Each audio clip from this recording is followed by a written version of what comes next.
This is the Voice of Turkey's English language transmission, broadcasting from Ankara in an ideal meter band between 1230 UTC and 1545 kHz, and in the 49 meter band between 1830 UTC and 5945 kHz to Europe. The Voice of Turkey is also beamed between 2030 2130 UTC in the third 1 meter band on 9875 kHz to South Asia and Australia, and in the 25 meter band on 11660 kHz between 1630 730 UTC to Afghanistan, Pakistan, India, Uzbekistan and Turkmenistan.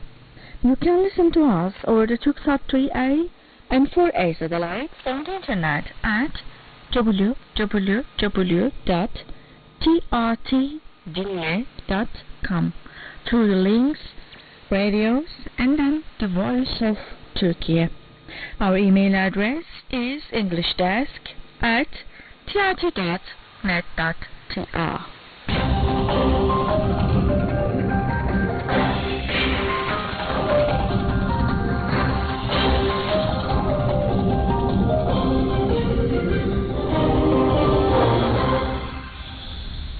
Before we begin the news, let's have a quick look at the headlines. Turkey's century begins. President Erdogan announced Turkish citizens brought back from Sudan. US, Japan, South Korea leaders to meet at G7 Hiroshima summit, and Syria meeting held in Jordan. And now details of the news. Turkey's century begins. President Erdogan announced Turkey's national combat aircraft, known as TFX, has been given the name Kaan. President Recep Tayyip Erdogan announced on Monday. Turkey has technological presence on land, in sea and submarine, and also in air and space now, Erdogan said during an event called Century of the Future, organized by the Turkish aerospace industries TAI in the capital Ankara, to introduce its many aircraft, including Kaan. The aircraft's name was given by Devlet Bahçeli, the leader of Turkey's Nationalist Movement Party, the president said. Kaan is a historic title used by the rulers of Turkic and Mongolian states. The recent defense and technology products in Turkey, such as the satellite Imece, warship TCG Anadolu, main battle tank Altay, and multi-role helicopter Gökbey, were equipped with a new engine, Erdogan stressed, adding that there are better projects in the future. Quote, unquote, if we are talking about the century of Turkey today, the success we have achieved in the defense industry, which is both the insurance of our security and the locomotive of our technological progress, has a great share in this, he said. Kaan will complete the test process within a couple of years and will enter the inventory of the Turkish army, Erdogan said. The fifth-generation aircraft Kaan was developed by TAI with the aim to replace the Turkish Army's aging F-16 fleet. The newly developed aircraft makes Turkey one of the 5 countries in the world to own such technology, Erdogan also noted. Turkish citizens brought back from Sudan. An operation to evacuate Turkish citizens stranded in Sudan due to clashes that broke out on 15th of April in the country has been completed, a Turkish Foreign Ministry statement said. The statement noted, quote, unquote, Turkey is concerned by the continuing conflict and the increase in civilian casualties caused by clashes between the army and the rapid support forces since 15th of April 2023. Turkish authorities, especially President Recep Tayyip Erdogan, have been in close contact with Sudanese officials calling for restraint and a ceasefire. Turkey has taken various initiatives to achieve a peaceful solution and mobilized all diplomatic means to prevent further bloodshed in Sudan, it added. More than 1,700 Turkish citizens and around 300 nationals of 22 other countries that requested support were evacuated safely from Sudan, the ministry said. Turkey is grateful to all countries who contributed to its operations, particularly Ethiopia, Egypt, Sudan and Saudi Arabia, the statement added. At least 528 people have been killed and more than 4,500 injured in clashes between Sudan's army and the paramilitary rapid support forces since fighting began on 15th of April, according to the latest figures from the country's health ministry. US, Japan, South Korea leaders to meet at G7 Hiroshima summit. Leaders from the United States, Japan and South Korea will hold a meeting on the sidelines of the G7 summit in Japan later this month, a senior US official said Monday. The official did not provide information on the date of the summit expected to be held in Hiroshima. Japanese Prime Minister Kishida Fumio and South Korean President Yoon Suk-yeol met in Tokyo in March. Regarding North Korea's missile threats, South Korean President Yoon said, quote, unquote, "We have agreed with Kishida that North Korea's nuclear and missile development threatens peace in the Korean Peninsula and Northeast Asia." At a joint press conference Joe Biden held after his meeting with Yoon at the White House on 26th of April, he said it would be unacceptable for North Korea to carry out a nuclear attack against the U.S. or its allies and partners. He added that no matter which regime does such an action, it will bring its own end.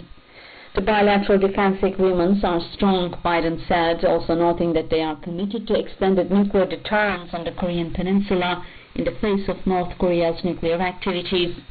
Biden went on to say that Washington Declaration was signed between the U.S. and South Korea to this end, and that the Nuclear Advisory Group will also be established to negotiate between the two countries in the face of nuclear threats. Syria meeting held in Jordan. The foreign ministers of Jordan, Saudi Arabia, Iraq, Egypt and the Bashar al-Assad regime in Syria came to an agreement about the safe return of Syrian refugees to their country, which they called a top priority issue. Jordan's Foreign Minister Ayman Safadi, Saudi Arabia's Foreign Minister Faisal bin Farhan, Egypt's Foreign Minister Sameh Shukri and Iraq's Foreign Minister Fuad Hussein met with Syria's Foreign Minister Faisal al-Mekdad in Amman, Jordan. A joint statement issued after the meeting, which was close to the press, said, quote, unquote, "The foreign ministers of Jordan, Saudi Arabia, Iraq and Egypt affirmed the priority of ending the crisis in Syria and all that it caused in terms of killing, destruction and the suffering of the brotherless Syrian people. A political solution to this end should preserve Syria's unity, cohesion and sovereignty, meet the aspirations of its people, rid it of terrorism, and contribute to strengthening suitable conditions for the voluntary and safe return of refugees." The statement also noted that the ministers had reached an agreement with Syria's Foreign Minister Mekdad on possible negotiations, and that the timing of the talks, which will be in line with the United Nations efforts, will be set later. The statement also reminded that the Assad regime, in coordination with UN agencies, would begin identifying the needs of the regions where refugees will return. Some steps that will facilitate the return of refugees, including a general amnesty, could be taken, according to the statement. Around 1,000 Syrian refugees in Jordan will return to their country voluntarily through the cooperation of the Assad regime, the Jordanian government and the relevant UN agencies in the initial phase, according to the statement. It was also mentioned that the scope of this effort could be expanded to include other countries after Jordan. The joint statement highlighted that the Assad regime and the participant nations have agreed to collaborate with the UN to mount a wide-scale fight to eliminate all terrorist groups operating on Syrian territories. It was also mentioned that an agreement had been reached to resume the work of the Syrian Constitutional Committee as soon as possible. Tensions rise in Paris protests on Labor Day. Police arrest 68 people. Tensions rose on Monday in Paris and other cities of France during anti-pension reform protests on Labor Day. Workers and trade unions in France took to the streets on Labor Day to protest the government's pension reform. Workers' outrage over the government's pension reform has not subsided since January, with trade unions vowing to hold another day of mass mobilization on Labor Day across France. People early in the morning started to gather in the cities of Nantes, Lyon, Marseille and Strasbourg, and a rally began in the afternoon in Paris, French daily Le Figaro reported. Police arrested around 200 people, including 68 in Paris, and used tear gas on protesters, the Daily also said. Tensions rose between police and protesters in Nantes and Paris rallies, and police officers beat protesters in the capital, according to local media. At least 10 police officers were hospitalized after they were injured, Le Figaro said, and clashes continued although the march ended. The General Confederation of Labour counted 2.3 million protesters nationwide, including 550,000 in Paris, local broadcaster BFM-TV reported. President Emmanuel Macron signed the pension reform into law late on April the 14th after the Constitutional Council completed its review, despite demands from trade unions to drop the measure that has triggered weeks of protests. The law will raise the retirement age from 62 to 64 by 2030, requiring at least 43 years of service to be eligible for a full pension. The law is set to go into effect on 1st of September. The father of artificial intelligence leaves Google and warns of danger. A New York Times article said the godfather of artificial intelligence, Geoffrey Hinton, who contributed to efforts that gave rise to technologies such as ChatGPT, resigned from his job at Google and began to warn people of the dangers posed by these advanced software technologies.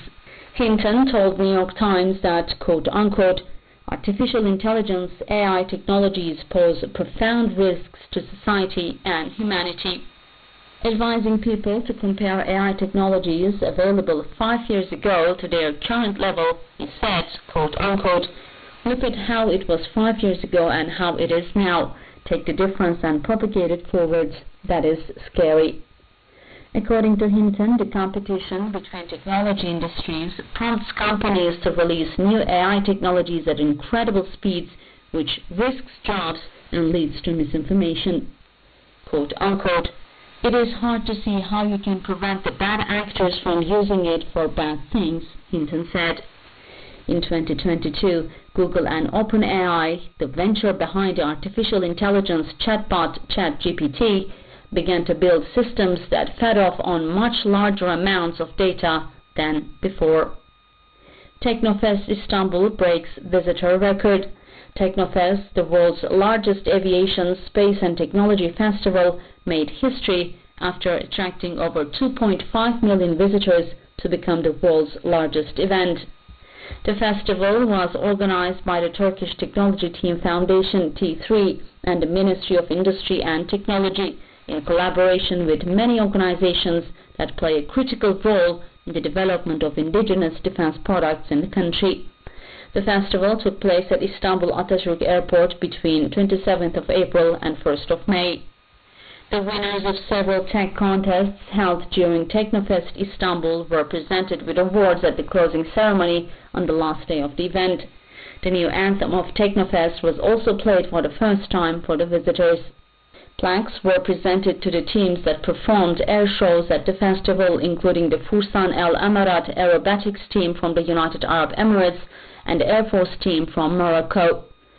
Selçuk Bayraktar, chairman of the Technofest Board of Directors and T3 Foundation Board of Trustees, said in his closing remarks that they had successfully completed another wonderful Technofest event, which proved to be a source of hope for the future by breaking records.